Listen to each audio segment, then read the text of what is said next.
Buenos días. Bueno, gracias por uniros a esta sesión, que será un poquito técnica, pero bueno, vamos a intentar explicar las cosas a muy alto nivel de cara a que las podáis entender.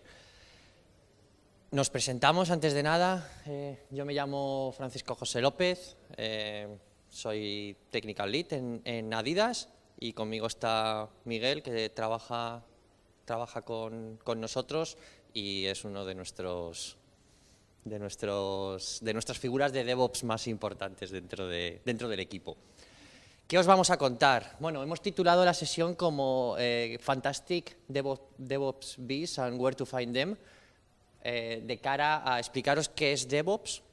No nos va a dar tiempo a conocer todas las herramientas que estamos usando, pero bueno, al menos os vamos a dar unas pinceladas para que por lo menos salgáis de aquí entendiendo qué es y qué implica DevOps. Antes de nada, bueno, los dos trabajamos en Adidas, me imagino que la compañía la conocéis. La siguiente pregunta es, ¿cuántos de vosotros sabéis que usamos Salesforce? Porque realmente es algo desconocido, no entiendo el porqué, pero no tenemos mucha visibilidad. Entonces, ¿sabíais que usábamos Salesforce? Bueno, bien, muy bien. Entonces, bueno, antes de pasar a la primera slide, nosotros solemos usar mucho Slido para las preguntas, con lo cual os podéis loguear en sli.do y ponéis en event code, ponéis ese código, Adidas Dreamole, y podéis empezar a escribir preguntas a medida que nosotros vamos haciendo la sesión. Entonces, al final, podemos tirar del listado de preguntas y responderlas. Así, si tenéis vergüenza o cualquier cosa, levantar la mano, pues no omitimos ese paso. No tenéis ni siquiera que registraros, únicamente poner el code Adidas Dreamole en Slido. Vale, ¿quiénes somos? Pues bueno, somos Adidas, vendemos zapatillas, vendemos camisetas y patrocinamos equipos de fútbol. Pero dentro del mundo Salesforce, Salesforce es uno de los partners más importantes que tenemos y utilizamos pues todas esas clouds que tenemos allí puestas, desde Commerce Cloud para la web, Platform para dos o tres productos B2B, Service Cloud para atención al cliente a nivel global, Analytics Cloud a nivel de BI, Marketing Cloud para todas las comunicaciones B2C y bueno, luego Heroku como plataforma para algunos, como backend para algunos productos, aunque la mayor parte de ellos están en Amazon, pero bueno, algunos están en Heroku. Y a la hora de números, pues bueno, lo que podéis ver ahí. En torno a 20.000 licencias en Community, 2.000 en Service Cloud, más de 80 desarrolladores, tanto internos como externos. Bueno, un volumen de 2 billones de emails enviados, 40 países gestionados por Service Cloud. Y ya no hablo más de Adidas. ¿Qué es DevOps? ¿Alguno de vosotros? Bueno, es un término que es muy común, que es trending estos días y que todo el mundo habla de él. Pero ¿conocéis realmente qué es DevOps? Porque yo muchas veces, y a nosotros nos pasa, estamos en un proceso de transición hacia la adopción de DevOps, tuvimos una adopción de Agile y ahora estamos en adopción de DevOps. Yo asemejo DevOps a Agile. Al final es una forma de trabajar, no es un equipo que trabaje. ¿Qué quiero decir con esto? DevOps es una mentalidad, es una forma de hacer las cosas, es una manera de vivir o una filosofía de vida, por decirlo de alguna manera. Con lo cual, cuando habléis con alguien y os diga que dentro de su compañía hay un equipo de DevOps, mal. O sea, si estás centralizando DevOps en una persona que hace DevOps, ese no es el camino. ¿Qué se busca con DevOps? Con DevOps se busca romper las barreras entre el equipo de desarrollo y el equipo de operaciones. Con lo cual, si estamos intentando romper barreras y lo que estamos intentando es fusionar con el objetivo de tener, un solo objetivo, no dos objetivos por equipos diferentes, mal. Si tenemos un equipo que me hace DevOps y un equipo de desarrollo, no es la mentalidad. Con lo cual, DevOps al final lo que intenta es eso, es romper las barreras y unificar las tareas y trabajar todos con un mismo objetivo. No yo como desarrollador desarrollo y él como gestor de despliegues despliega, no. Yo desarrollo y despliego, él desarrolla y despliega. Y lo mismo con operaciones. Con lo cual, al final, esta es una imagen que vais a ver muy repetida dentro si ponéis DevOps en Google. Como veis, aúna los diferentes topics que se dan a lo largo de un proyecto. Desde la parte de release, a codificación, a testing, a monitoring, a deploy. pero básicamente tenéis que tener en la cabeza que DevOps es un concepto, DevOps es una manera de trabajar. Como es algo muy abstracto, ¿cómo puedo aplicar DevOps a mi día a día? ¿Cómo puedo alcanzar o cómo puedo decir que estoy siguiendo esta metodología? Básicamente hay un framework que nosotros hemos adaptado y lo estamos usando, que es Calms, donde cada una de estas letras al final nos dice cómo podemos ir adoptando este framework poco a poco. El primero y más importante dentro de la filosofía DevOps es la cultura. Es muy importante centrarse en el equipo, que solo haya un equipo, de tal manera que unifiquemos los objetivos y sobre todo estar preparados para enfrentarnos a los cambios. Como os he comentado, DevOps es una filosofía o es una forma de trabajar, con lo cual la cultura es muy importante. Segundo punto, la automatización. Todo lo que puedas automatizar, automatízalo, porque al final, a la larga, vas a obtener rentabilidad. Con lo cual, si una tarea la haces más de 2 o 3 veces, automatízala, invierte tiempo en automatizar. La tercera es la metodología Lean, que bueno, salió de Toyota, y sobre todo es muy importante porque DevOps al final se debería de focalizar en entregar valor. Está muy relacionado también con Agile, entregar valor y entregar valor muy rápido, pensando siempre en el usuario final. Métricas. La única manera que tenemos de saber si esto funciona o no funciona es midiendo, con lo cual es muy importante definir una serie de KPIs al inicio y poder comparar los resultados frente a lo que los números que teníamos al principio. Y por último, colaboración. Colabora con tu equipo, comparte todo lo que puedas. Si puedes utilizar herramientas open source, utiliza herramientas open source porque la comunidad te va a poder aportar. Todo lo que vamos a utilizar nosotros es open source, las librerías de Adidas son públicas, iremos añadiendo más, pero cualquier cosa podéis utilizarla y trabajar sobre ella. Beneficios. Bueno, pues al final es lo que os he comentado. Sobre todo para mí el mayor beneficio es que se trabaja con un objetivo común y que se colabora entre los equipos, con lo cual al final va a ser muchísimo más rápido entregar producto, la calidad va a ser mejor, el testeo va a ser mejor, la escalabilidad, porque al final no estamos trabajando con objetivos separados en 2 equipos. Y bueno, la security la he puesto aquí porque hay una evolución de DevOps que se conoce como DevSecOps, en el que se empiezan a tener conceptos de security desde el principio del diseño, pero bueno, es un pasito más allá después de DevOps. Vale, esto está muy bien, es muy bonito, pero hay que llevarlo a la realidad. Entonces, si uno de los conceptos DevOps es automatiza todo lo que puedas en el mundo, bueno, en cualquier desarrollo software, una de las cosas más repetidas son los deployments. ¿Cómo gestionamos los deployments nosotros, CI/CD?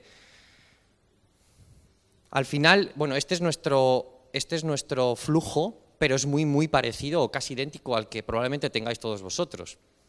Un entorno de producción, un entorno de staging, un entorno de integración y luego sandboxes para equipos o scratch.orgs o lo que queráis.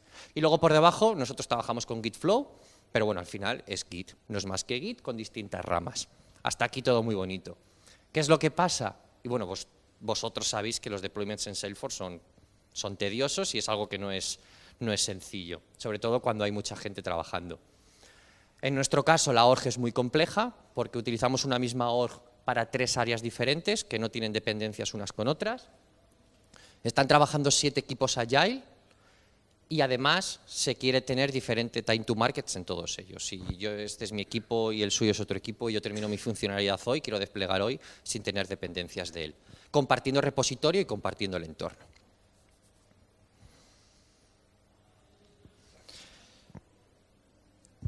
Hasta hace poco utilizábamos Ant para todos los deployments. Había una persona que básicamente cogía un package que estaba definido, ejecutaba el deploy y tiraba para adelante. El problema es que si el repositorio es compartido por todos los equipos, o deployamos todos o no deploya nadie, con lo cual había unas dependencias tremendas. Nos hemos movido a DX. ¿Por qué? Bueno, aparte de porque queremos movernos y queremos seguir utilizando las nuevas características que nos da DX, sobre todo por ciertos puntos que os voy a comentar. Entonces, DX al final ofrece diferentes maneras de deployar. Unlocked Packages, perfecta, súper ideal, súper bonita, basada en microservicios y demás. Nosotros no podemos usarla. No podemos usarla porque no estamos preparados técnicamente para hacerla. porque tenemos muchísimo código, y con muchísimo digo muchísimo, muchísimas dependencias y no tenemos la capacidad técnica de momento como para poder separar en paquetes y poder empezar a trabajar con los unlocked packages. Nos ofrece una segunda posibilidad, que es utilizar source commands. Vale, los source commands, yo la primera vez que los vi para mí fueron ideales. Hay un comando que es source deploy o retrieve, que funciona con no scratch.org, con lo cual, perfecto. Mi entorno de integración o mi entorno de UAT son sandboxes, pues trabajo sobre ellos.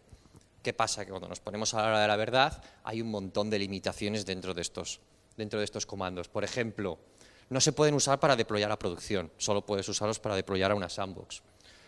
No puedes validar un deploy, sí o sí, si lo ejecutas se deploya. Y sobre todo, también que es muy importante, es que no puedes ejecutar los unit tests a la vez que estás ejecutando el deploy, con lo cual se queda muy, muy cojo para poder usar. Con lo cual, ¿qué pasa? No podemos usar unlocked packages, no podemos usar source commands. ¿Qué hacemos? Bueno, desde Salesforce nos han comentado que los source commands los van a evolucionar al nivel de un deploy normal, pero bueno, ya sabemos cómo funciona esto. ¿Qué hacemos? Bueno, pues encontramos la tercera posibilidad, que es la con la que trabajamos y con la que Miguel va a hacer la parte de la demo. Usamos los comandos mdapi. Básicamente utilizamos la metadata API, muy parecido a Ant, pero sin tener la dependencia de Ant. Pero como se nos quedaba corto, porque aún así no llegaba a todo lo que queríamos, hemos tenido que construir un plugin sobre la Salesforce Command Line que nos aporta el puntito extra que nosotros necesitábamos. Con lo cual, con el comando mdapi, que es el que veis allí arriba, tenemos la posibilidad de ejecutar test, el test level que queramos, los tests que queramos y validar deployment o no. Otra cosa que es muy importante para nosotros es que, para que os hagáis una idea, en producción hay en torno a los 800 o 900 unit tests. Ejecutar un deploy en el que se ejecutan 800 tests son 4 horas y media, 5 horas y demás. Es un tiempo que no nos podemos permitir en cada uno de los deploys, con lo cual a nivel de arquitectura se decidió movernos hacia un deploy parcial, deployar solo lo que queríamos y ejecutar solo los unit tests que queríamos y después por las noches ejecutar todos los unit tests. ¿Cómo hemos conseguido hacer eso? Al final, bueno, Miguel os va a contar el custom CLI command que hemos creado. Bueno, nosotros utilizamos Jenkins como herramienta para nuestros deploys. Básicamente tenemos nuestro repositorio en Bitbucket. Cada equipo tiene que definir su package versionado, sí o sí, porque ejecutamos un deploy parcial, con lo cual tenemos que saber que deployamos. Cada equipo define su package. Y este comando, no recuerdo ni siquiera si lo he escrito bien, es fdx source deploy. Bueno, luego lo vemos. No está bien escrito. Este comando básicamente lo que hace es lee el package definido, todos los componentes que no están definidos en el package los añade al force ignore, que es un fichero que nos da Salesforce en DX, con lo cual force ignore es completamente el inverso del package. Después de eso ejecuta el comando convert para coger nuestro repositorio de DX con 1000 componentes.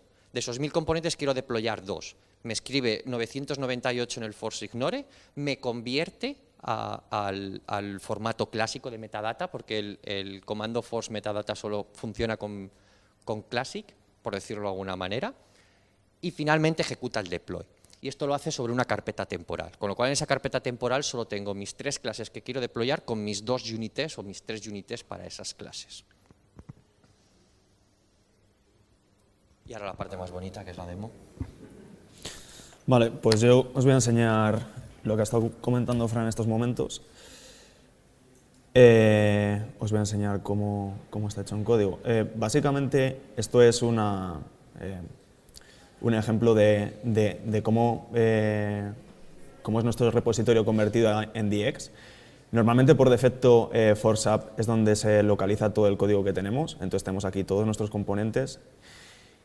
Y básicamente, cada equipo que está trabajando en nuestra organización va a tener un package XML y va a tener un test suite XML. En el package, pues obviamente se definen todos aquellos componentes que vamos a querer desplegar.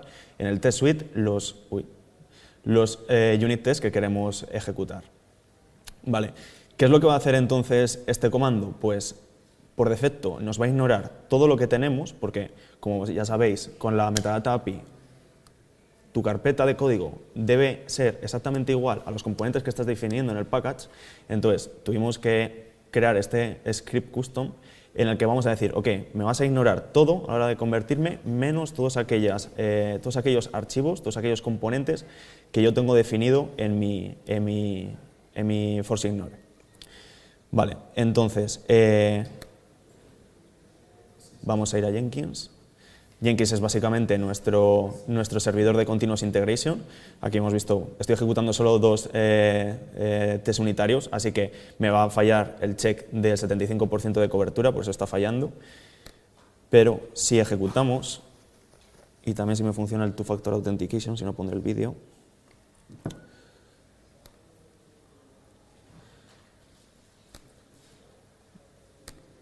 Mi pipeline básicamente lo que va a hacer una operación muy sencilla, que es básicamente, se va a descargar el código desde Bitbucket, que es el servidor de Git que nosotros utilizamos. Después se va a autenticar en nuestra organización, va a desplegar los componentes ejecutando, quitar esto ya, ejecutando nuestro package XML donde especificamos los componentes que queremos desplegar, y nuestra test suite especificando cuáles son los tests que vamos a ejecutar, y simplemente después vamos a hacer un logout. Está ejecutándose.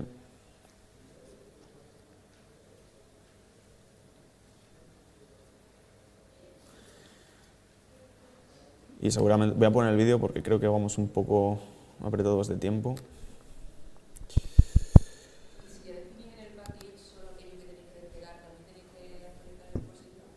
Pues el force no se actualiza solo. Sí, pero porque es necesario. O sea, es necesario, aunque tú solo definas en el package XML aquello que tú quieres desplegar, también tienes que poner lo que tienes que ignorar en el otro lado. Sí, pero el hecho es que lo que tengas en el package tiene que estar. Nosotros en nuestro repositorio tenemos absolutamente todo, ¿no? Y en el package solo queremos desplegar algunas cosas. Entonces, a la hora de convertir, si convertimos todo, luego nos va a dar ahí ese mismatch de que no puedes desplegar todo. Entonces, automáticamente esto está hecho con Node y con TPScript. Entonces, automáticamente el script te va a leer el package, que es el único sitio, o sea, un desarrollador, el único sitio que modifica es el package. Y automáticamente el script te modifica el force ignore, sí. Se tiene que modificar, pero automáticamente, sin ninguna interacción. Vale. Porque básicamente con la metadata API no puedes desplegar, o sea, tiene que haber un alineamiento exacto entre el package y tus componentes que quieres desplegar. No puedes tener 10 componentes. No puedes tener 10 componentes y 3 definidos en el package, porque te va a decir que los otros 7 dónde están. Ese es el punto. Entonces el force ignore lo que hace es eso, es que en el proceso de conversión ya no convierte aquellos componentes que no queremos desplegar. Entonces siempre tienes en esa carpeta temporal está alineado perfectamente el package con tus componentes específicos. Si no falla porque te dice, oye, y los otros 7 te da un missing. Exacto. Realmente son inversos. El package y el force ignore los trabajamos como inversos. Bueno, aquí sería en el mismo punto en el que hemos quedado antes, pues estaría ejecutando nuestro pipeline, y ya una vez que nos fuésemos a Salesforce, actualizamos, vemos cómo nuestro deploy ha comenzado. Se ve un poco pequeño, no sé cómo hacerlo en pantalla completa, la verdad.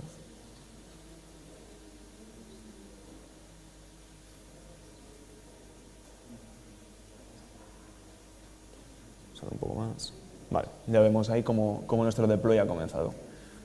Se desplegarían los componentes y a continuación empezarían los unit tests. Y ahí es el otro punto importante, que solo se van a ejecutar los unit tests que queremos para este deployment. Si son 15 clases, 15 unit tests. Deploy en 4 minutos. Y luego por la noche, si ejecutas todos los unit tests, 4 horas o lo que sea. Vale.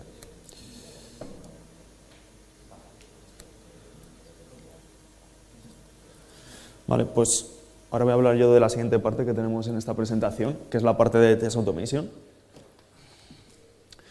Lo primero que nos puede surgir es por qué automatizar los tests, ¿no? Porque creo que nadie duda de que las cosas hay que testearlas antes de que vayan a producción. Entonces, siempre al principio, cuando decidimos invertir en Test Automation, hay que tener en cuenta, la línea negra es el esfuerzo que nos cuesta automatizar test, la línea gris son test manuales, ¿no? Entonces hay que tener claro que siempre al inicio de un proyecto vamos a tener que invertir mucho más en Test Automation, pero que a la larga vamos a tener un retorno de esta inversión, porque al fin y al cabo una máquina no te está consumiendo recursos humanos. Puedes poner a ejecutar test por las noches, puedes ejecutar test cuando quieras, si no tienes a tus desarrolladores o tus testers en este caso, testeando manualmente las cosas. Pero también hay que tener claro que no se puede automatizar todo, ¿no? Esto es la pirámide del Test Automation de Martin Fowler, en el que básicamente lo que viene a decirnos es que cuanto más podamos automatizar en las capas más bajas de un proyecto, mejor. En este caso, por ejemplo, todo lo que podamos automatizar en test unitarios, mejor, porque son mucho más rápidos de ejecutar y requiere mucho menos esfuerzo de implementar. Después, todo lo que no podamos tener aquí en las capas de servicio, si tenemos REST APIs o lo que sea, pues llevarlo allí. Por último, como operación más costosa, tanto en tiempo como en dinero al fin y al cabo, que significa tiempo, o sea, tiempo que significa dinero, tenemos en UI. Entonces, sobre todo, por ejemplo, test de regresión, pues los llevamos a la UI. Automatizar tampoco quiere decir que vaya a desaparecer el testing manual, porque al fin y al cabo, pruebas exploratorias no las puedes automatizar realmente, tienes que hacerlo una persona, ¿verdad? En nuestro caso en Adidas, como estrategia de automatización, o sea, como estrategia no de automatización, porque realmente esto es una estrategia de desarrollo, que es el Behavior Driven Development, el BDD, que básicamente lo que busca es aumentar la colaboración en todos los stakeholders de un proyecto, básicamente business, los desarrolladores y los testers, para que todos entiendan las features, las user stories que estamos creando de la misma forma. Y para ello utiliza el lenguaje Gherkin, que está basado en las cláusulas given, when, then, que es básicamente given, que es una precondición, when, cuando realiza una acción, then, espera un resultado, para crear unos escenarios que están muy orientados a negocio y que utilizan lenguaje natural. Este es un ejemplo de cómo es un test siguiendo BDD, que es básicamente pues, cuando vamos a comprar un plátano, ¿verdad? Entonces, dado que el precio de un plátano son 40 céntimos, cuando añado un plátano a mi carrito de la compra, entonces el precio total debe de ser 40 céntimos. Nosotros estamos utilizando, todos nuestros casos de prueba están definidos en Jira, vinculados a las user story que están testeando, y para ello utilizamos este plugin que se llama X-Ray, que es básicamente el que nos ofrece toda esta integración con Cucumber y demás. Vale, en cuanto a la parte más técnica... Vale. En cuanto a la parte más técnica, tengo que ir un poco rápido. Utilizamos 4 herramientas básicamente. Cucumber, que es en la que definimos nuestros casos de prueba, es la que nos provee de ese lenguaje BDD. Después Serenity, que es la librería Java que básicamente engancha con Cucumber y te traduce tus especificaciones en un código que puedes ejecutar. Selenium, que es la capa que interactúa con el... Por cierto, esto estoy hablando todo de automatización de frontend. Selenium, que es básicamente la herramienta que te permite interactuar con la interfaz como si fuera una persona, un usuario final, y Gradle, que es nuestra herramienta de ejecución. Siguiendo una arquitectura de Test Automation, pues básicamente tendríamos Cucumber en la capa de definición, Serenity y Gradle estarían en nuestra capa de ejecución y Selenium en nuestra capa de adaptación, la que interactúa con el sistema. En nuestra infraestructura, como hemos dicho, tenemos Jenkins como servidor de Continuous Integration. Después, Jenkins tiene como esclavos contenedores de Docker, que Docker es básicamente pues, son contenedores de software con todo el software que necesitamos para ejecutar nuestras pruebas y que al final por la compartición de recursos pues, es mucho más eficiente que una máquina virtual, ¿verdad? Y después, una vez que llegan las pruebas a nuestros contenedores de Docker, se ejecutan y establecen una conexión con Selenoid, que Selenoid es básicamente otra vez un máster que levanta contenedores de Docker que contienen las imágenes de los navegadores web que nosotros queremos utilizar, en este caso estamos utilizando navegadores de Chrome, y a demanda pues levanta estas imágenes para ejecutar los tests. Y por último tenemos aquí como es el aspecto de una de nuestras pipelines de Test Automation. Básicamente lo primero que vamos a hacer va a ser publicar nuestro código de Test Automation de Bitbucket. Hacemos lo mismo con los test cases que tenemos definidos en Jira. Después actualizamos los test cases que hemos descargado de Jira otra vez a Bitbucket para que esté todo junto en el repositorio. Hacemos code quality checks de nuestro propio código de Test Automation utilizando SonarQube, o sea que estamos realizando calidad sobre el testing que comprueba la calidad.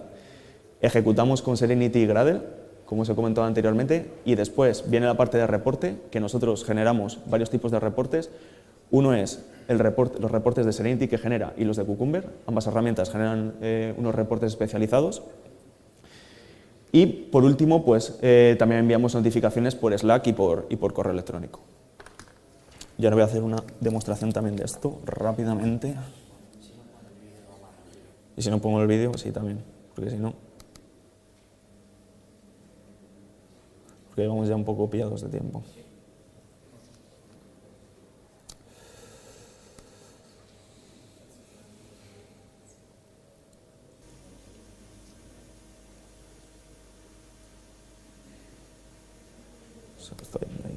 Bueno, básicamente eso es en Jira. Tenemos definido nuestros 4 casos de prueba. En este caso vamos a testear nuestro chatbot que está en nuestra página web.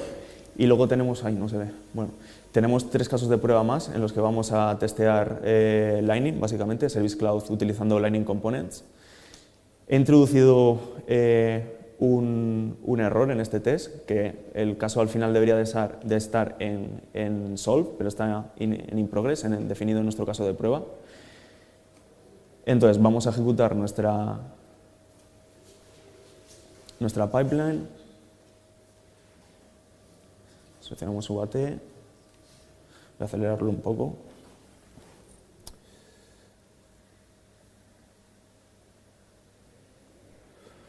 Vale, atrás.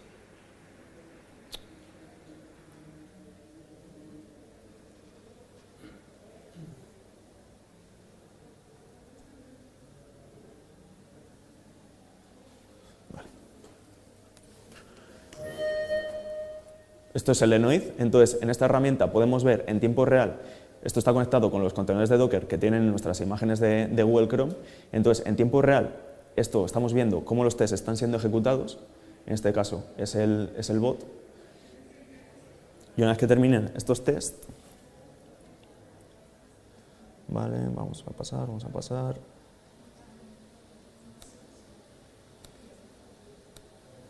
Está ejecutando Lightning. Vale.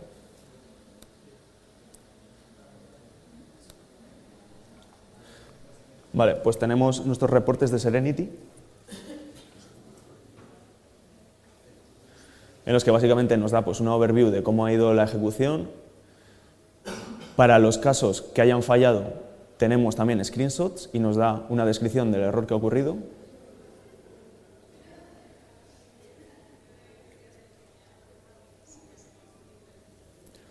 Ahí hay uno de ellos.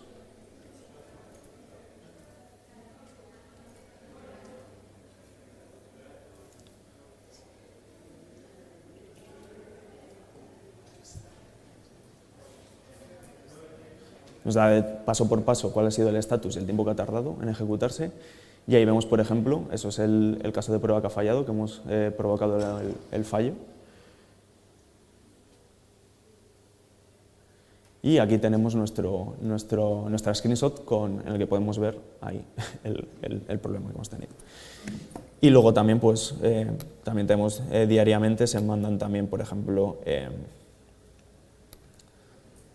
se mandan reportes por correo electrónico a todos los stakeholders con los estatus de las ejecuciones. Y bueno, aquí termina esta parte que ha sido un poco rápida, la verdad, pero nos hemos pasado bastante de tiempo. Entonces, ya no queda nada, sí. Lo que vamos a hacer es abrir Slido. A ver si hay alguna pregunta. ¿Cómo ejecutáis todos nuestros tests por las noches? ¿Con Jenkins? Sí, básicamente tenemos, todas las noches tenemos una ejecución programada, entonces se nos ejecutan toda nuestra suite de tests y básicamente al día siguiente pues tenemos tanto en Jenkins nuestro reporte como por correo. Nos ha llegado un correo diciéndonos pues este es con el sumario básicamente.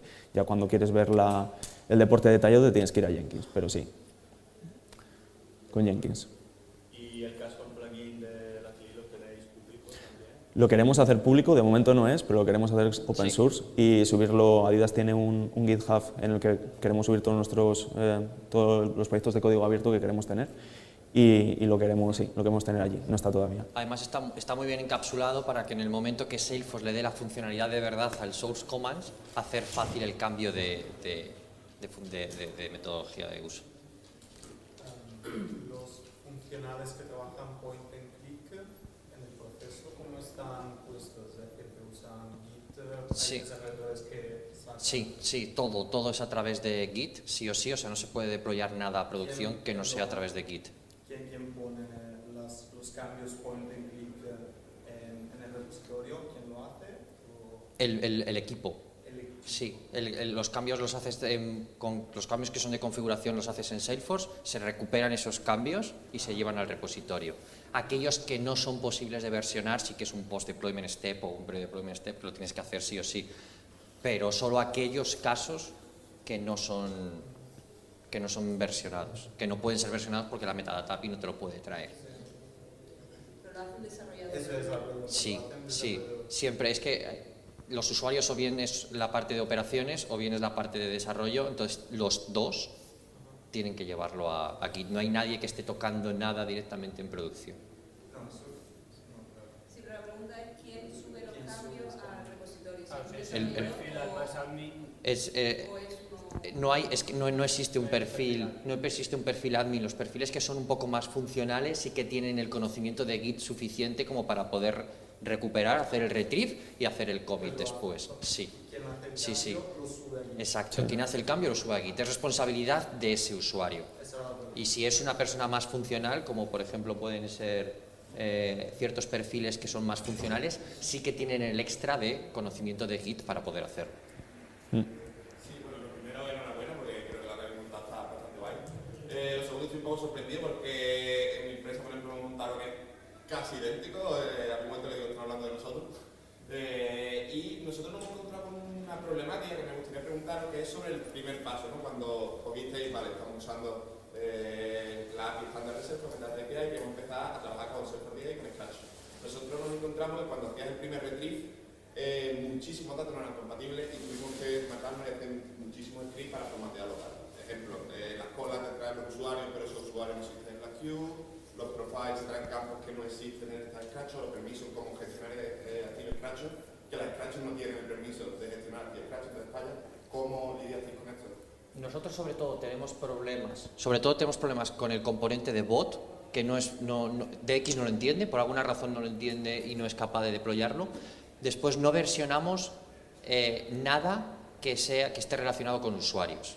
Todo aquello que sea relacionado con un username o que sea configuración propia del entorno, lo tenemos sacado a JSONs y se trabaja de manera diferente, es otro proceso. Entonces, todo lo que es de Salesforce puramente relacionado con usuarios, por ejemplo, queues o grupos públicos y todas estas cosas, no se versionan directamente recuperados de Salesforce, sino que se hace con otro proceso aparte independiente en el que se definen una especie de settings en unos JSONs que son con los que trabajamos, para no tener una relación, no estar acoplados al entorno. Lo que nosotros tenemos de Salesforce en el repositorio no debería estar acoplado a un entorno, y con un username lo estamos acoplando.